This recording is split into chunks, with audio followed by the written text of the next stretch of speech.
하나님의 말씀은 고린도전서 10장 23절입니다. 신약성경 275면 고린도전서 10장 23절부터 33절까지 봉독합니다. 모든 것이 가하나 모든 것이 유익한 것은 아니요 모든 것이 가하나 모든 것이 덕을 세우는 것은 아니니 누구든지 자기의 유익을 구하지 말고 남의 유익을 구하라. 무릇 시장에서 파는 것은 양심을 위하여 묻지 말고 먹으라. 이는 땅과 거기 충만한 것이 주의 것임이라. 불신자 중 누가 너희를 청할 때에 너희가 가고자 하거든 너희 앞에 차려놓은 것은 무엇이든지 양심을 위하여 묻지 말고 먹으라. 누가 너희에게 이것이 재물이라 말하거든 알게 한 자와 그 양심을 위하여 먹지 말라. 내가 말한 양심은 너희의 것이 아니요 남의 것이니 어찌하여 내 자유가 남의 양심으로 말미암아 판단을 받으리요.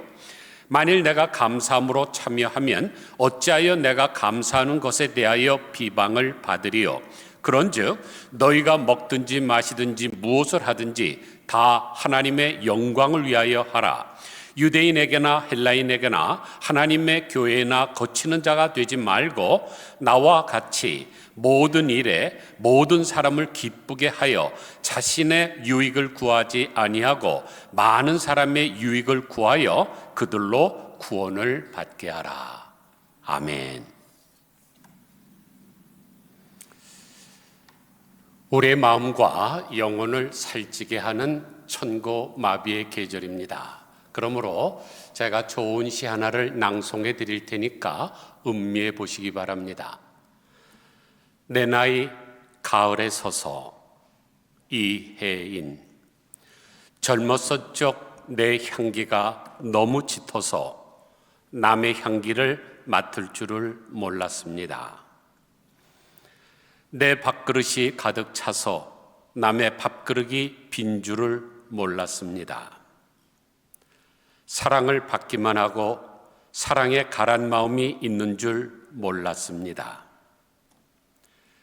세월이 지난 퇴색의 계절, 반짝반짝 윤이 나고 풍성했던 나의 가진 것들이 바래고 향기도 옅어지면서 은은히 풍겨오는 다른 이의 향기를 맡게 되었습니다. 고픈 이들의 빈 소리도 들려옵니다. 목 아픈 이의 갈라지고 터진 마음도 보입니다. 이제서야 보이는, 이제서야 들리는 내 삶의 늦은 깨달음, 이제는 은은한 국화꽃 향기 같은 사람이 되겠습니다. 내 밥그릇보다 빈 밥그릇을 먼저 채우겠습니다. 받은 사랑 잘 키워서 풍성히 나눠 드리겠습니다. 내 나이 가을에 겸손의 언어로 채우겠습니다. 우리가 지난 주일 추수감사주일을 보냈는데 이 풍성한 계절에 우리가 가져야 되는 마음가짐이라고 생각됩니다. 이 시는 1994년 가을에 꽃삽이라고 하는 시집에 처음 발표가 됐는데 이혜인 수녀가 1945년 6월 7일생이므로 49살에 제작했다는 결론이 나옵니다. 이분이 19살 때 세상의 모든 미련을 버리고 속세를 떠나 수도원에 들어가 수녀가 됐으니까 30년 만에 깨달음이라고 할 수 있습니다. 그런데 우리 주변을 돌아보면 50년이 됐는데도 이런 것을 깨닫지 못하는 사람들이 많습니다. 공자는 논어에서 나이 50이면 지천명이라 그랬는데 알지자 천명, 하늘의 명령, 하늘의 뜻을 알아야 되는 나이라고 한 게 50입니다. 그런데 60이 되고 70이 되고 80이 되고 90이 돼도 하늘의 뜻을 깨닫지 못하는 사람이 있습니다. 베드로 후서 1장 5절을 보면 그러므로 너희가 더욱 힘써 너희 믿음의 덕을, 덕의 지식을, 지식의 절제를, 절제의 인내를, 인내의 경건을, 경건의 형제 우애를, 형제 우애의 사랑을 더하라. 이런 것이 너에게 있어 흡족한즉 너희로 우리 주 예수 그리스도를 알기에 게으르지 않고 열매 없는 자가 되지 않게 하려니와라 그랬습니다. 이게 바로 하나님의 뜻이죠. 우리가 믿음이라는 기반 위에 7층 탑을 세워야 되는데 그렇게 해야 우리가 예수 그리스도를 알게 되고 열매 없는 자가 되지 않는다는 것입니다. 그런데 그 중에 가장 먼저 세워야 되는 탑이 바로 덕입니다. 그래서 건덕이 되는 거죠. 그런데 한문으로 덕을 대 혹은 태로 풀이하는데 이는 모두 크다는 뜻입니다. 그래서 대양 그러면 큰 바다지요. 태산 하면 큰 산이죠. 또한 덕을 덕으로도 풀이를 합니다. 예를 들어 누구의 덕이다 혹은 누구의 덕을 봤다고 할 때 그 덕은 덕입니다. 그러므로 다른 사람에게 유익이 되고 덕이 되는 것, 이게 바로 덕입니다. 그래서 덕의 특징은 이 그릇이 크고 풍성하기 때문에 다른 사람의 모든 것을 덮어줄 수가 있어요. 그래서 사랑은 모든 허물을 덮어준다고 하지 않습니까? 그리고 다른 사람을 이롭게 해서 즐거움을 주는 능력이 있습니다. 그런데 덕이 없는 사람은 어떻습니까? 자기는 잘 났는데 다른 사람에게 피해를 줍니다. 한 가지 예를 들죠. 지금으로부터 한 15년 전에 저희 교회에서 단체로 이스라엘 성지 순례를 간 적이 있습니다. 갈릴리 해변가에 있는 식당에서 베드로가 잡았다고 하는 그 베드로 고기로 우리가 지금 식사를 하고 있는데 뒤에서 갑자기 위하여 한국 목소리를 크게 해서 깜짝 놀라서 뒤를 봤더니 뒤에다가 벽에다가 붙여놨어요. 마산 땡땡 제1교회. 그리고는 소주를 들어갖고 위하여 그러고 있습니다. 제가 화가 나서 야단을 칠까 생각을 했는데 술 취한 사람과 시비를 붙어봐야 좋을 것이 없어서 꾹 참았죠. 그런데 저녁 식사 시간에 이 이스라엘에 가면 키부츠라고 하는 공동 단체가 있습니다. 거기서 이제 뷔페 식사가 나오는데 우리 교인들은 줄을 서서 그냥 하나하나 예법대로 하는데 이 사람들은 쎄치기를 하고 뭐 흘리고 떠들고 그래서 도저히 제가 못 참고 인솔 교육자를 불러서 신도들 교육 좀 제대로 시키라고 주의를 줬습니다. 왜 그들이 해외까지 나와서 이렇게 생활이 엉망일까요? 믿음은 있는지 모르지만 덕이 없기 때문입니다.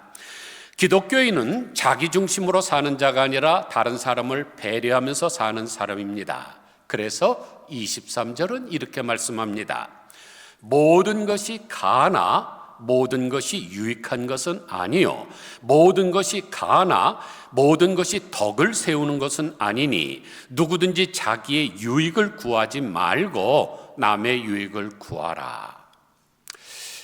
우리는 지금 자유민주주의에 살고 있어서 우리에게는 자유가 있습니다. 대한민국 헌법 제2장 10조를 보면 모든 국민은 인간으로서의 존엄과 가치를 가지며 행복을 추구할 권리를 가진다고 되어 있습니다. 그리고 바로 뒤이어서 12조에서 신체의 자유, 14조에서 거주 이전의 자유, 15조에서 직업 선택의 자유, 16조에서 주거의 자유, 17조에서 사생활의 비밀과 자유, 18조에서 통신의 비밀과 자유, 19조에서 양심의 자유, 20조에서 종교의 자유, 21조에서 언론, 출판, 집회, 결사의 자유를 보장하고 있습니다.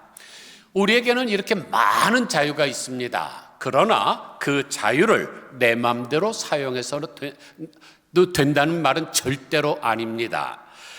덕이라고 하는 테두리 안에서만 자유를 시도해야 됩니다.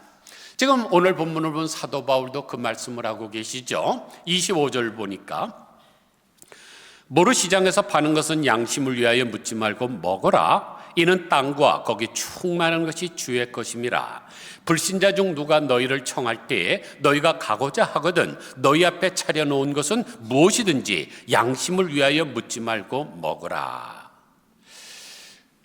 이 고린도 교회가 있는 고린도시는 우상으로 가득했던 것이죠. 그래서 그들이 자기들의 신에게 바쳤던 음식을 시장에서 팔았습니다. 그런데 사도 바울이 뭐라 그래요? 그것을 시장에서 팔거든 양심에 꺼리끼지 말고 그냥 사다 먹어라. 그 다음에 또 이방인이 너희를 초대해서 자기 집에서 그런 음식을 준다 할지라도 양심을 꺼리끼지 말고 먹으라고 합니다. 왜냐하면 이 온 우주 안에 있는 모든 것은 다 하나님의 것이기 때문입니다. 그런데 고린도전서 8장 13절을 보면 만일 음식이 내 형제를 실족하게 한다면 나는 영원히 고기를 먹지 아니하여 내 형제를 실족하지 않게 하리라. 이상하지 않습니까? 조금 전에는 양심을 묻지 말고 그냥 마음 편하게 먹으라 그랬는데 지금은 내가 영원토록 그 음식을 먹지 않겠다고 선언을 합니다. 왜 그럴까요? 왜냐하면 다른 사람에게 실족하게 될까 해서 그런 거죠. 그러면서 이렇게 호소합니다. 그런즉 너희의 자유가 믿음이 약한 자들에게 걸려 넘어지게 하는 것이 되지 않도록 조심하라. 그래서 유명한 성경학자요 종교개혁자인 마르틴 루터는 나의 자유가 다른 사람에게 꺼리낌의 요소가 되지 않게 하는 마음가짐이 바로 덕성이라고 했습니다. 사랑하는 성도 여러분, 이것이 바로 우리 기독교인들이 가져야 되는 미덕입니다. 내가 얼마든지 할 수 있는 자유가 있고 내가 얼마든지 주장할 수 있는 권리가 있고 얼마든지 내가 옳다고 생각하는 것이 있다 할지라도 다른 사람에게 유익이 되지 않으면 내가 소유한 자유와 나의 권리와 나의 옳음을 포기하고 버리는 것이 대인다운 덕망입니다. 그래서 오늘 본문에서 사도 바울은 양심보다 더 높은 수준의 덕성을 가르치고 있습니다. 사실 우리가 우상에게 바친 음식 먹는 것 별 큰 문제가 아닙니다. 왜냐하면 우상은 아무것도 아니기 때문입니다. 히브리어 성경에서 우상을 가리키는 용어가 많으나 가장 일반적으로 많이 사용하는 단어가 엘릴인데 엘릴은 아무것도 없는 것, 헛된 것이라는 뜻입니다. 그러므로 우상은 아무것도 아닙니다. 헬라어 성경에서는 에이돌론이라는 우상을 가리키는 단어로 사용되었는데 거짓 신이라는 뜻이죠. 그런데 이 단어가 바로 영어 아이돌의 어원입니다. 요즘 한국에서 춤 잘 추고 퍼포먼스 하면서 노래 부르는 사람들을 아이돌이라고 하는데 이거 우리 기독교인들은 삼가서 사용을 해야 됩니다. 우상이라는 뜻입니다. 그들에게 인기가 많고 사람들이 동경하니까 그런 단어를 쓰지만 좋은 것은 아닙니다. 하여간 우상은 없는 것이므로 우상에게 바친 음식을 먹을 수가 있지만 혹시 다른 사람에게 시험거리가 된다면 덕을 세우기 위하여 먹지 말라고 하는 것입니다. 내 양심보다 남을 위한 덕성이 더 우선이기 때문입니다. 이렇게 남을 더 우선시하는 마음이 고결한 마음이죠. 그래서 로마서 15장 1절은 이런 지침을 가르쳐 줍니다. 믿음이 강한 우리는 마땅히 믿음이 약한 자의 약점을 담당하고 자기를 기쁘게 하지 아니할 것이라. 우리 각 사람이 이웃을 기쁘게 하되 선을 이루고 덕을 세우도록 할지니라. 이처럼 덕을 세우는 성품이야말로 가장 고결한 성품입니다. 성공의 찬송가 작사자인 윌리엄 카우퍼가 이 세상에서 유일하게 시들지 않는 꽃은 덕성이라 그랬습니다. 여러분의 가정에 가보면 가끔가다 화병에 꽃을 꽂아 놓을 줄 압니다. 마켓에 가서 큰 돈 투자해 갖고 아름다운 꽃을 사다가 놔보세요. 영원히 가던가요? 보통 한 일주일이나 열흘 되면 이제는 그 향내가 악취로 변하게 되고 물도 색깔이 더러워지고 그래서 결국은 뽑아서 갖다 버리지 않습니까? 그래서 우리나라 옛말에 곤불 10년 화무 11롱이라고 했습니다. 10년간은 권세 없고 열흘 내내 붉은 꽃이 없다는 뜻입니다. 그런데 덕성은 어디다 그랬습니까? 영원히 시들지 않는 꽃이라 그랬습니다. 그렇다면 우리가 무슨 꽃을 키워야 될까요? 장미꽃일까요? 해바라기일까요? 안개꽃일까요? 릴리일까요? 아니죠.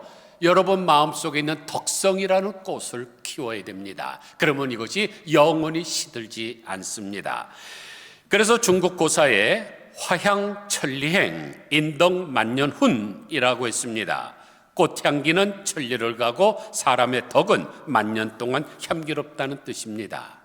사랑하는 성도 여러분, 지금 여러분은 덕성이라는 꽃을 지금 가꾸고 계십니까? 그러면 덕성이란 무엇을 말하는 것일까요? 덕성 있는 자는 어떤 사람을 지칭하는 것일까요?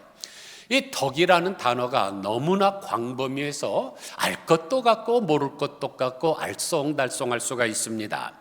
그런데 중국의 격언집인 책은담의 그 저자인 홍자성이 덕망을 이렇게 정의했습니다.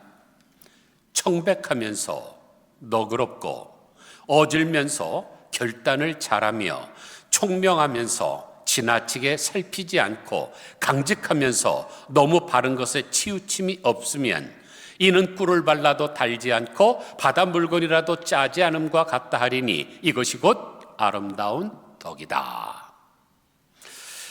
그런데 요즘은 유명한 사람은 참 많습니다. 내노라는 사람 많아요. 그런데 덕망 있는 사람은 그렇지 못합니다. 그래서 세상이 이렇게 추하고 악한 것입니다.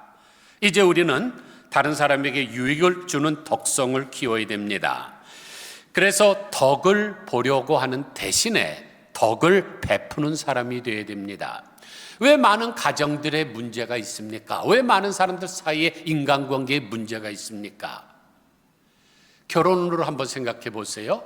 남편 덕을 보려고 결혼을 합니다. 처갓집에 덕을 좀 보려고 결혼을 합니다. 그런데 내 기대에 못 미치니까 그 다음엔 싸움이 나는 거죠. 그러므로 해결책은 아주 단순합니다. 덕을 보려고 하지 말고 덕을 베풀려고 하면 모든 문제는 다 깨끗하게 정리가 됩니다.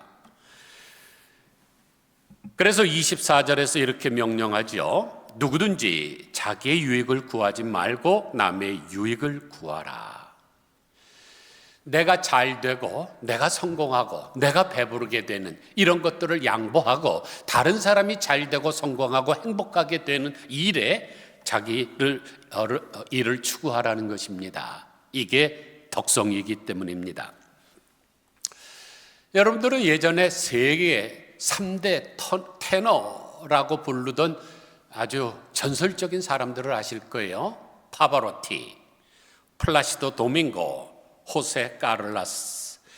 정말로 한 시대를 풍미했던 인물들이죠. 그런데 이 도밍고와 카레라스는 앙숙지간이었습니다. 왜냐하면 스페인이라는 나라는 지금 둘로 쪼개져 있어요. 그래서 옛날에 아주 그냥 내전이 오랫동안 지속되지 않았습니까?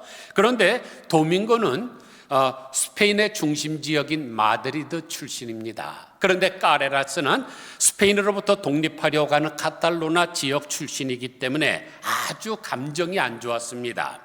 그래서 카레라스는 도밍고를 싫어했죠. 그래서 사소한 다투고 나서 도밍고와 결별을 선언했습니다. 그런데 얼마 후에 카레라스가 백혈병에 걸리죠. 이 병원 치료비가 많이 나가지 않습니까? 세계적인 테너로서 모아뒀던 모든 돈을 치료비로 다 투자했는데도 병이 낫지를 않았습니다. 그런데 에르모사 재단의 후원으로 백혈병을 치료받게 되었습니다. 완치가 됐죠. 그런데 얼마 후에 카레라스는 자기를 치료해준 그 에르모사 재단이 도밍고가 설립한 재단이라는 것을 알아냈습니다. 그래서 마드리드에서 열리는 이 도밍고의 콘서트에 찾아가서 사람들이 다 보는 앞에서 무릎을 꿇고 100배 사죄를 했죠. 나의 작은 마음으로 당신의 마음을 상처를 준 걸 용서해달라고. 그래서 두 사람의 우정은 지역 감정을 극복하고 카레라스 국제 백혈병 재단을 설립으로 많은 세계 백혈병 환자들에게 희망의 씨앗을 심었습니다. 라이벌 관계를 넘어서서 서로 보살피는 친구의 모습은 원수를 사랑하라는 예수님의 말씀으로 가능했습니다. 이게 바로 덕성이죠. 자기에게 원수처럼 대하는 사람에게도 치료비를 대주는 사람이, 그것이 덕성이고, 자기의 잘못을 깨닫고 사람이 보는데 앞에서 부끄러움을 무릅쓰고 회개하는 것도 덕성이고, 두 사람이 마음을 합쳐서 새로운 재단을 설립해서 사람들을 치료해주고 희망을 주는 것도 덕성이기 때문입니다. 우리는 이렇게 살아야죠. 기독교의 고등 윤리는 개인의 이익보다 공동체의 유익을 우선시하는 것입니다. 그래서 우리 기독교가 지향하는 최고의 미덕이 뭡니까? 최대 다수에게 최대의 행복을 주는 것입니다. 그래서 유명한 주경신학자인 매튜 헨리는 이렇게 제안했죠. 교회는 합법성을 뛰어넘어 유익성과 덕성을 지향해야 한다. 그런데 지금 우리 한번 주변을 보시죠. 1970년대, 80년대 LA에 5대 교회들이 있었잖아요. 지금 어떻게 됐습니까? 다 깨졌죠. 한 번만 깨진 게 아닙니다. 깨진데 또 깨지고 또 골라 깨지고, 일본 말로 깐데 골라 깐다는 무슨 그런 이야기, 농담이 있는데, 그냥 교회가 깨지고 왜 그럴까요? 자기들의 합법성만 따지는 거죠. 목사는 자기가 옳다, 장로는 자기가 옳다. 그런데 매튜 헨리가 뭐라 그럽니까? 유익성과 덕성을 지향해야 한다. 이 시대는 사람을 세워주는 덕성이 절실하게 필요합니다. 이런 측면에서 오늘 본문의 메시지는 그 취지를 매우 선명하게 보여줍니다. 32절 보세요. 유대인에게나 헬라인에게나 하나님의 교회나 거치는 자가 되지 말고 나와 같이 모든 일에 모든 사람을 기쁘게 하여 자기의 유익을 구하지 아니하고 많은 사람의 유익을 구하여 그들로 구원을 받게 하라. 별것 아닌 것 때문에 다른 사람 시험 들게 하지 말고 오히려 사람들의 신앙 성장을 도와주는 삶을 살라고 당부하는 것입니다. 그러므로 우리는 다른 사람에게 걸림돌이 되지 말고 디딤돌이 되어야 됩니다.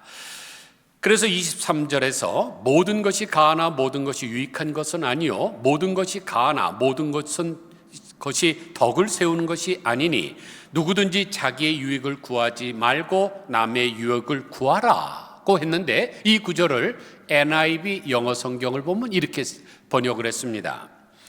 I have the right to do anything you said, but not everything is beneficial. I have the right to do anything, but not everything is constructive. 여기 지금 덕을 세우는 행위를 constructive라고 번역을 했습니다. constructive가 뭡니까? 건설적인이라는 뜻 아닙니까?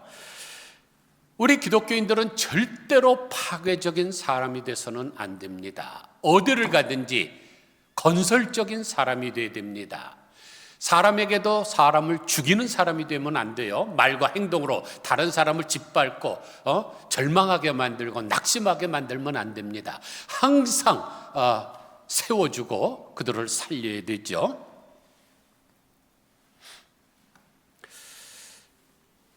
여러분 잘 아시다시피 중국의 삼국지에 보면 중요한 인물들이 많이 등장합니다. 그 중에 관우, 장비, 제갈공명, 조조, 유비 같은 사람 나오죠.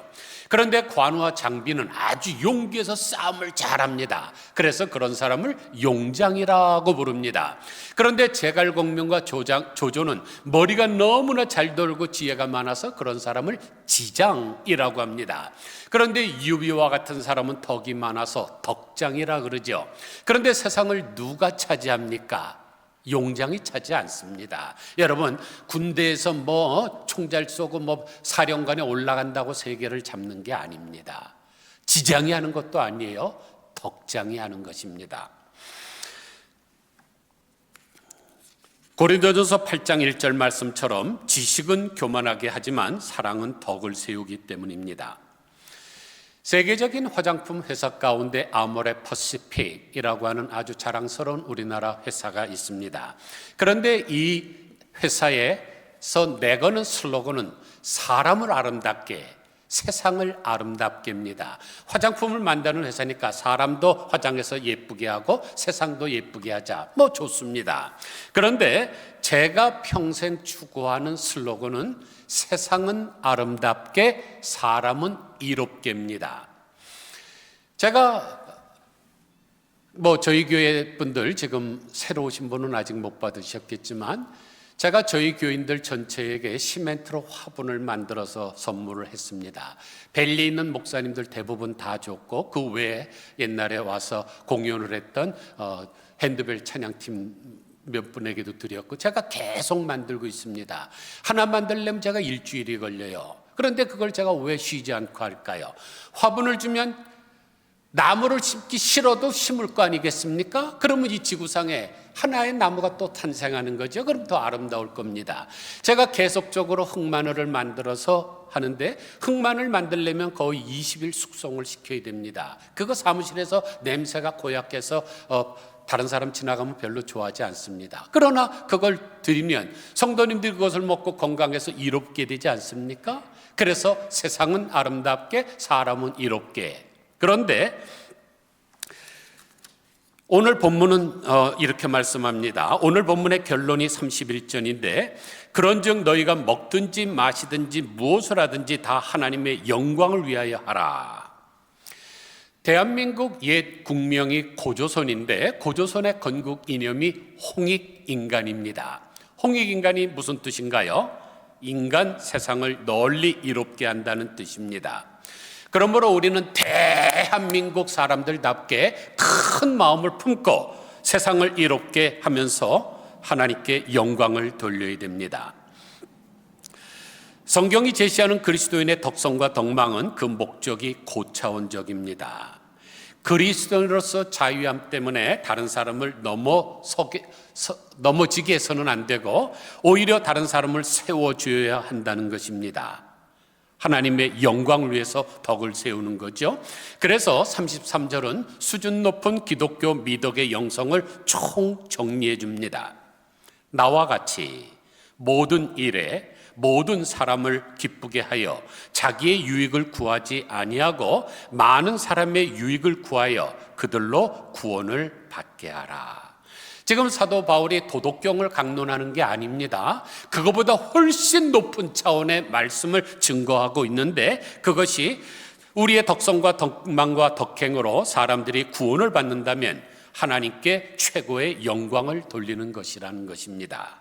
그래서 마태복음 5장 16절을 보면 이같이 너희 빛이 사람 앞에 비치게 하여 그들로 너희 착한 행실을 보고 하늘에 계신 너희 아버지께 영광을 돌리게 하라고 하셨습니다. 여러 가지 말씀드렸지만 오늘 말씀의 결론으로 말씀을 드리면 덕이란 예수님의 마음이 나를 통해 흘러나오는 것입니다. 우리는 작은 예수가 되어야 되죠. 그래서 이 세상에 다른 사람이 예수님이 안 보여도 나를 통해서 예수님을 바라볼 수 있게 하는 거울이 되어야 됩니다. 아무쪼록 믿음 위에 덕을 세우고 덕망 있는 행위로 말미암아 많은 사람들을 주께로 인도하고 하나님께 영광을 돌리시는 복된 성도님들 다 되시기를 주님의 이름으로 간절히 축원드립니다. 기도하겠습니다. 하나님 아버지, 내 나이 가을에 서서 추수감사 주일을 보냈습니다. 즐기기만 하면 안 될 줄 믿습니다. 젊었을 적 내 향기가 너무 짙어서 다른 사람의 향기를 맡지 못했고 내 밥그릇이 풍성해서 다른 사람의 빈 밥그릇이 보이지 않았을 때가 있었지만은 이제는 우리가 예수 그리스도 안에서 추수감사절을 보낸 사람답게 이제는 다른 사람의 유익을 구하며 살아갈 수 있는 저희들 되게 하여 주옵소서. 예수 그리스도의 마음이 나를 통해 흘러나오는 것이 덕성인데 아버지 하나님, 이것이 영원토록 유일하게 시들지 않는 꽃인 줄 압니다. 이 세상에 있는 모든 것들은 다 잠시 있다가 사라지고 시들고 악취가 나고 거름이 되고 버림을 받게 되지만은 하나님 아버지, 주 안에서 세운 믿음 위에 세운 이 덕은 정말로 만년 동안 향내를 낼 줄 압니다. 하나님 아버지, 저희들 세상도 아름답고 사람도 아름답고 사람도 이롭고 우리 하나님 앞에는 큰 영광이 되는 삶을 살게 하여 주옵소서. 예수 그리스도의 거룩하신 이름으로 간절히 기도드리옵나이다.